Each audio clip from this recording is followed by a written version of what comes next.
ప్రభుత్వం నుంచి స్త్రీలకి ఇప్పుడు ఉదాహరణకి మీరు ఇప్పుడు గ్రూపులు అన్నారు, గ్రూపులు అంటే మీరు అందరు కలిసి 1 లక్ష రూపాయలు బ్యాంక్ నుంచి లోన్ తీసుకుంటే ఈ గ్రామంలో నీళ్లు లేవు, వాటర్ లేవు కదా, ఈ వాటర్ ప్లాంట్ కోసం బ్యాంకులు లోన్ ఇస్తాయి. అది మీకు తెలియక మీరు పెట్టుకోరు, అవి రావు, అవి ఎవరో మధ్యలో తినిపోతారు. సో అవన్నీ అవన్నీ కూడా మా బుక్ లో ఉంటాయి. ప్రతి నెల కూడా బుక్ వస్తుంది, ప్రతి నెల ఆయన మీటింగ్ అరేంజ్ చేస్తాడు. మీరు పెట్టి మీకు ఏ అప్లికేషన్ ఇవ్వాలో, ఎవరెవరు దానికి అర్హత, ఇప్పుడు కొంతమందికి అర్హత ఉంటుంది, కొంతమందికి ఉండదు. ఉండని వాళ్ళు తిట్టుకోవద్దు, కలిసిమెలిసి చేసుకోవాలి. ఎందుకంటే ఒక గ్రామంలో అందరు కలిసి చేసుకోవాలి. ఇప్పుడు ఒకరికి అర్హత ఉంది దాని మీద, సరే అది పెద్దది, తలా 10 రూపాయలు వస్తుంది, ఎవరి పేరు మీద ఉందో వాళ్ళందరూ కలిసి కూడగట్టుకొని మాట్లాడుకొని తలా కొంత తీసుకోవాలి. ఇప్పుడు ఒక్కరికి 1000 రూపాయలు వచ్చే తలా 500 పంచుకోండి. ఆ ఉద్దేశంతో మేము పెట్టినాం. ఎందుకంటే ఇప్పుడు ఒకరికొకరు కొట్లాడుతానంటే ఇట్లాంటి పథకాలు రావు. ఇప్పుడు అందుకోసమే నాయకులు కూడా అవి ఇప్పారు. మీకు ఎందుకు ఇప్పారంటే మీరు అందరు కొట్లాడతారు, వాళ్ళు వచ్చినాక ఓట్లు వేయరని.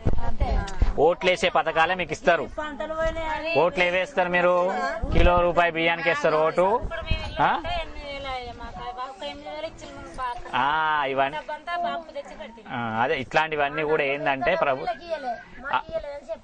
అట్లాంటివన్నీ కూడా ప్రభుత్వంలో గవర్నమెంట్ అధికారులతోటే ఉంటది. ఏదైనా నాయకులతోటి ఏది ఉండదు. నాయకులు 5 ఏళ్ళు ఉంటారు, పోయేటోళ్ళు. అధికారులు ఎన్ని ఏళ్ళు ఉంటారు? 35 సంవత్సరాల వాళ్ళ సర్వీస్ ఉంటుంది. కాబట్టి అధికారులతోటి పని చేయించుకోవాలి మనం. ప్రభుత్వం అధికారులే మనకు పని చేసేవాళ్ళు, నాయకులు కాదు. అది మీరు ఎప్పటికైనా గుర్తుంచుకోవాలి. ఓటు కోసం మనం ఎప్పుడు కూడా ఆశపడద్దు. ఏ పథకం అయినా సరే మీకు ప్రతి నెల కూడా ఇక్కడ మీటింగ్ ప్రతి నెల ఒకసారి జరుగుతుంది. ప్రతి నెల వీడియో ఇట్లనే తీస్తారు. ఇవన్నీ కూడా కలెక్టర్కి పంపిస్తాం, మేము ఎంఆర్ఓకి పంపిస్తాం. ఎవరెవరు ఎట్లున్నారు, వాళ్ళ జీవితం ఏంది, వాళ్ళు ఏం బతుకుతున్నారు, వాళ్ళ అన్ని పంపిస్తాం మేము. దానికి సంబంధించి మీరు అన్ని కూడా అప్లికేషన్లు ఇచ్చినప్పుడు మీరు పెట్టుకోవాల్సి ఉంటుంది. మళ్ళా నెల మీకు ఈ నెల నెక్స్ట్ మంత్ నుంచి మళ్ళీ మీకు స్టార్ట్ అవుతుంది.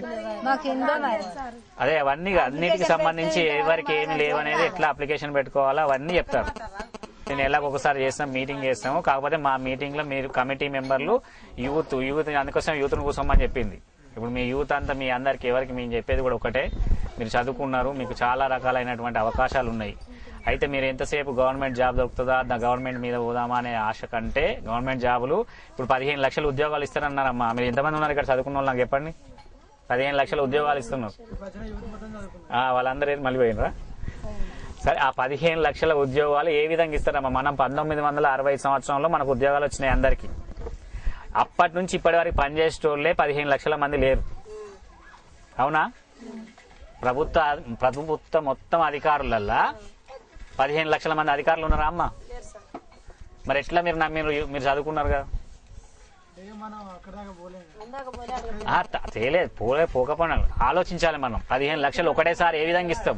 మనం స్వాతంత్రం వచ్చిన తర్వాత 60 సంవత్సరాలకి స్వాతంత్రం వచ్చిన తర్వాత నుంచి అప్పుడు ఖాళీలు ఉన్నప్పుడే 5 లక్షల ఉద్యోగాలు ఇవ్వలేకపోయింది. మొత్తం ఖాళీలే ఉండే అప్పుడు. అవునా కదా? 7వ తరగతి చదివినోడు కూడా టీచర్ కుంజుకపోయి టీచర్ పని ఇచ్చింది. మరి అప్పటి కాలంలోనే 5 లక్షల కంటే ఎక్కువ ఇవ్వలేకపోయినారు. ఇప్పుడు 15 లక్షలు ఏ విధంగా ఇస్తారు?